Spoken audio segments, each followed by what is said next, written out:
You know what? He got picked by the gang, ready for a life-changing event. Sleep from now on will be a long night. Last night, a gentleman's guild and Unclear military over 40 guys got handled, irresistible. They got discovered and appointed as the 18-year-old Golden Mummy Brigade. Simon watched the news with his heart racing like a wild deer. The people on screen looked like they were in a movie. The office door swung open, and in came the detective. Simon recounted last night's exciting plot. Officer Liu sighed in disappointment. The timeline matched up perfectly with Simon's story. The suspect, Big G, left the hospital at 10:45, zooming to the harbour in half an hour. The victim got handled around 11:20. Big G had plenty of time. Simon pondered all day, refusing to believe Big G could kill. IG couldn't finish his explanation before being flattened. Simon gave his shoulder a pat. Hey, are you that ugly guy from the hospital yesterday? The man turned around, puzzled.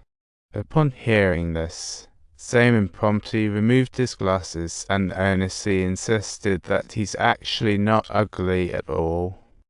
The man chuckled, telling him to mind his own business. This was just an internal family gathering for their gang. In the White Army gang, it's customary if a high-ranking member kills someone, grab a minor to take the fall. Thanks to juvenile laws, they can be out like as a bonus, they give the poor kid a settlement fee once released. He's a full-blown member. Even a gen thought Big G wouldn't kill. As for Simon to wake up, Big G could be hanging with Pi, and this might just be a clever trap. He met Big G's grandpa yesterday, who was a total bookworm, and asked me to help steer Big G back to the right path. The crew took a vote to get involved. Simon adjusted his glasses. Their next move was find that murder prop before the night truly falls. The tension is rising. As for the board uniforms, they came from the White Armor's reserves, seamlessly blending into Grandpa Piss' office. A crowd gathered on each floor. The trio weaved through the crowd, but missed Big G in the corner. Meanwhile, a distant vantage point linked with drama through a drone. Spotted Grandpa Pi in the fourth-floor meeting room. The trio dashed up there. Just as Pi stepped out, they all went flying like a Jun managed to duck out fine, but Damon seemed to vanish. The coach pushed open the rooftop door, peering around like no one was home. The guy shut the door, and Damon leaped from the eaves, only to find the doorknob was locked tight. In the meeting hall, the reserves quickly assembled. Big G was called up to the stage while G mentioned the killer who raised the bag filled with Big G's settlement fee. Grandpa Pi publicly declared Big G was chosen for further studies, and the crowd erupted in thunderous applause. Seeing Officer Liu arrive, he swiftly signaled via earpiece. Officer Liu will take Big G soon, but Simon was locked on the rooftop. The only door was bolted shut, and the downstairs duo got spotted. Jun bravely volunteered to hold the fort, urging Xiaoyu to fetch the secret weapon. Officer Liu quickly entered the hall, and Big G boldly declared, I confess, in the killer, while Xiaoyu valiantly combed through several offices.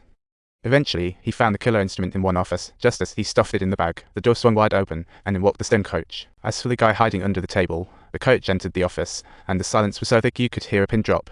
Xiaoyu's heart leaped his throat. He worried if the earpiece muffled enough. The sound of dress shoes thundered right closer. Then it stopped by the sofa. Xiaoyu noticed this fellow was wearing a prison ankle monitor. Guess he's still on probation.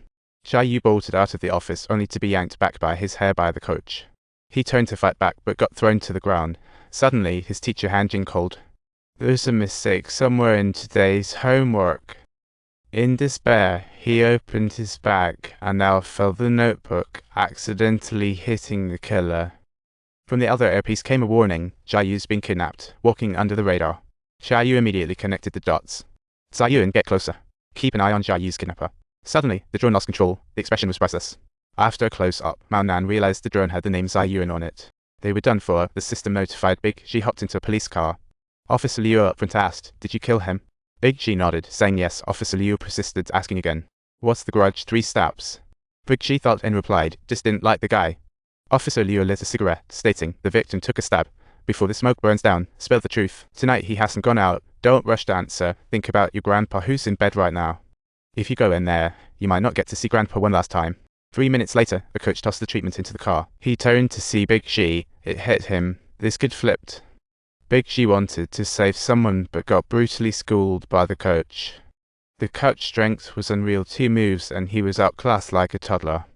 The 3 brothers and the coach tussled while the treatment in the car woke up. His eyes opened, and the weapon was right beside. He looked up to see them getting clobbered, hesitating for a moment, then decided to jump into the fray. He grabbed the weapon and joined the brawl.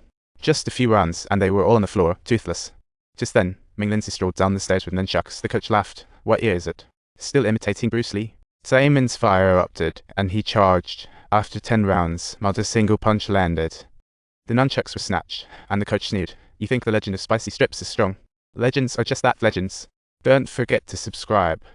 That way you can catch more thrilling shows of wit and strategy.